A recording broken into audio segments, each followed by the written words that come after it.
Ich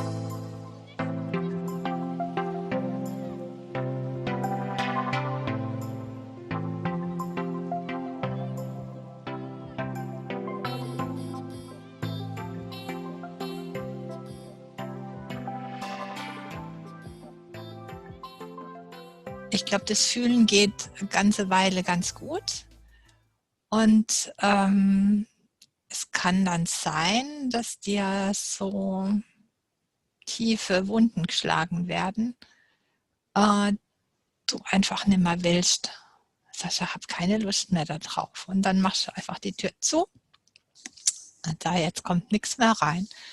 Ich mache jetzt einfach nur noch so an der Oberfläche, da lasse ich nichts mehr zu. Und was dann passiert, ist, dass du die Tür auch gar nicht mehr aufkriegst. Genau. Und das ist diese Krux dran. Also es ist wie, Tür ist zugefahren und du hast dich ausgesperrt, aus deinem eigenen Herz rausgesperrt. Du hast keinen Ersatzschlüssel irgendwo deponiert, du weißt gar nicht, wie du reinkommst. Hat vielleicht noch jemand anders einen Schlüssel, aber das wird dann schwierig. Und ich erlebe das selbst, dass das nicht einfach wieder zu öffnen ist.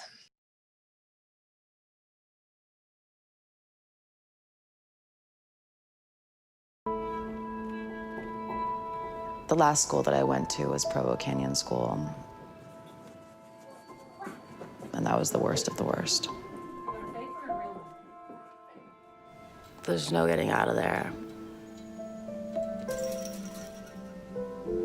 You're sitting on a chair, staring at a wall all day long, getting yelled at or hit.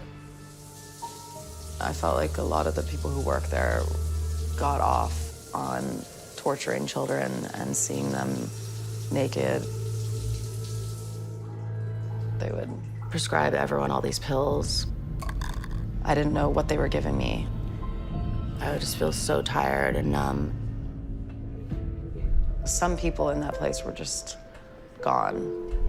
Like the lights are on, no one's home. A lot of people were on suicide watch. And I was so scared that was gonna happen to me. So eventually, I found out a way to not take the pills. But everyone would tell on everyone, and they found a Kleenex with all of the pills in it. And I got in so much trouble for that. Solitary confinement. Like something out of One Flew Over the Cuckoo's Nest.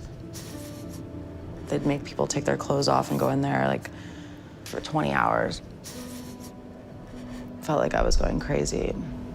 Someone was in the other room that was like in a straitjacket, screaming. I was just freezing, I was starving, I was alone, I was scared. My parents were in New York. They didn't know. But I was so angry and so upset that I hated them. I was at Provo for 11 months.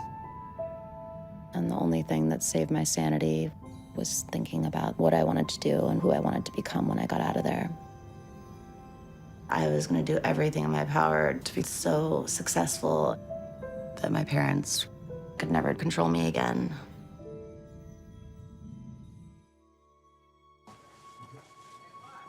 When I turned 18 and got out of Provo, it was one of the happiest moments of my life. The world got to know me. Coming out of Provo, I was also like very traumatized.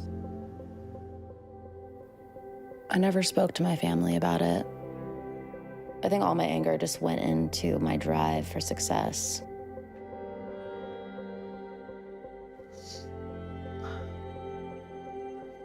It made me strong, but when I think about it, it gives me anxiety.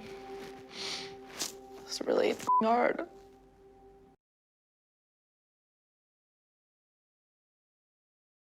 Ja, furchtbar. Richtig, genau das ist es. Und sie hat sich da geschworen, dass sie unabhängig wird von ihren Eltern, dass sie so viel Geld verdient, damit die sie nicht mehr kontrollieren können. Und das hat sie geschafft, aber sie ist immer noch in der Schleife drinnen. Und egal wie viel Geld sie verdient, egal wie viel Geld mit unterschiedlichsten Themen, ist es nie genug. Da kommt sie als so nicht raus. Ne?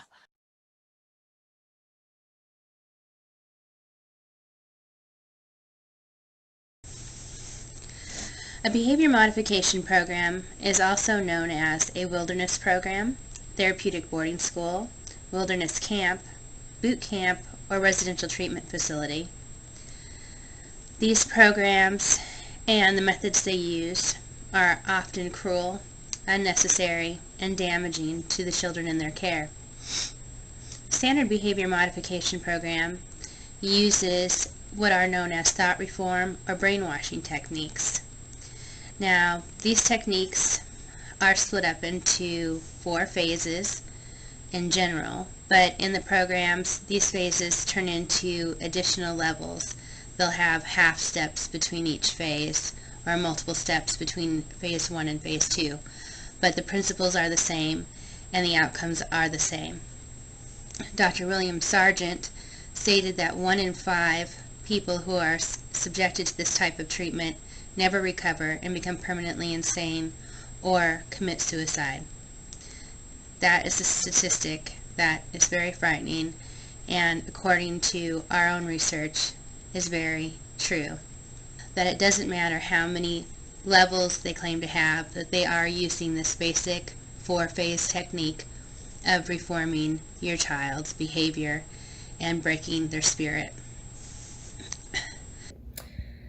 Many of the girls I knew at Provo Canyon School had been secretly and forcibly removed from their homes in the middle of the night to be transported to this location. I remember it was a school night, it was the middle of the night, and I just heard screaming, bloody murder. I knew there was a takedown in the works. I didn't know it was people coming in and capturing her. I thought I was being kidnapped.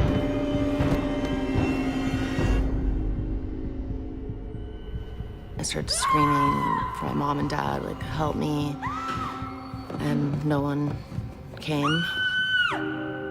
As they were taking me, I saw my parents standing by their door, crying. And I was like, please help me, what's happening? And no one would tell me what was happening. It was basically a behavior correctional facility. I entered the system in November 2002. I had barely turned 14. I had never been away from home for extended periods of time. Like, I remember crying when my parents sent me to summer camp for 2 weeks when I was 12. I was very attached to the house, my belongings, and my family, as much as we may have misunderstood each other, and I was not keen on the idea of being sent away. I was given a pair of sweatpants and a sweatshirt and was told my new identity. I was number 335, and I would have to earn back what I brought with me. I met with a psychiatrist who actually took me off all the medication that my parents had me on. He watched me as my behavior significantly improved, being off of all of the unnecessary prescriptions, and then he asked me why I was there. I said I honestly didn't know. I cried for at least 3 months, but crying is pointless. It accomplishes nothing. I didn't know that I had been violated. Even though my mother had to physically pull Jack off me because he had me pinned to the floor hitting me, she didn't say that it was wrong for him to do so. I thought I was normal. So I didn't know I was being mistreated. Just like I didn't know that I had been raped until I returned to California and the flashback started. Since everything always boiled down to it being my fault, I learned that I deserved everything bad that happened to me and decided to stop telling anyone anything. But you know, there's a great British psychiatrist, D.W. Winnicott, a child psychiatrist, who said that, basically, I'm paraphrasing him, but he said that 2 things can go wrong in childhood. One is when bad things happen that shouldn't happen. And that's the trauma, the abuse, the exploitation. But then he says, also when things don't happen that should happen. In other words, a child may not have been beaten, sexually abused, or overtly neglected, but what if he didn't get the emotional attunement, attention that he needed? What if he's a sensitive child whose emotions were never listened to? Now, people don't remember what didn't happen. People may recall what happened, but they won't recall what didn't happen. My mother was convinced I was getting better. I tried to explain the difference between recovery and being kept in line by fear. Girls were so desperate to get out of Provo because they were being physically and sexually abused by both male and female staff. All I know is that Provo did not help me recover from anything. If anything, it traumatized me more because I am a sensitive person, although I don't like to admit it.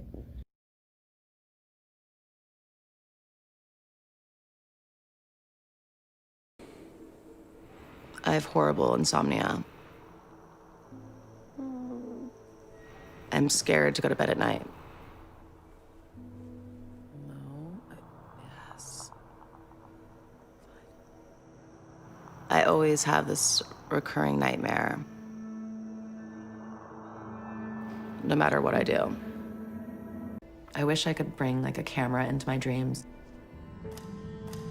and like show you what it's like. It's terrifying. And I relive that every night.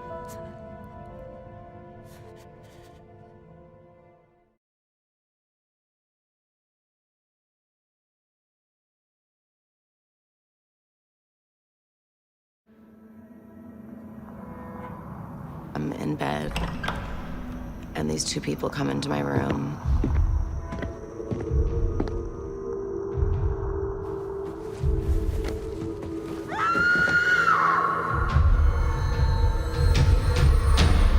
And say, do you want this to happen the easy way or the hard way?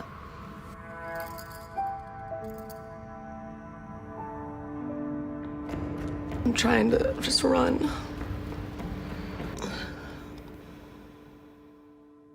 I think I slept like 3 hours. The nightmare was like, felt so real. I was just screaming and crying and like telling people, someone to help me, and then I just ran.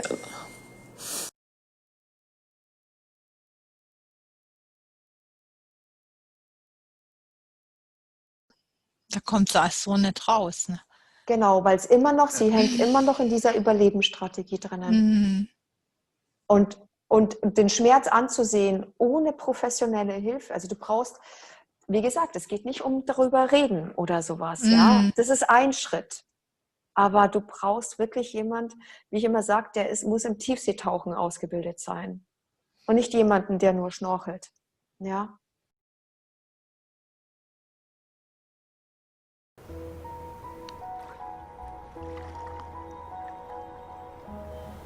Were you afraid to grow up? I am afraid to grow up.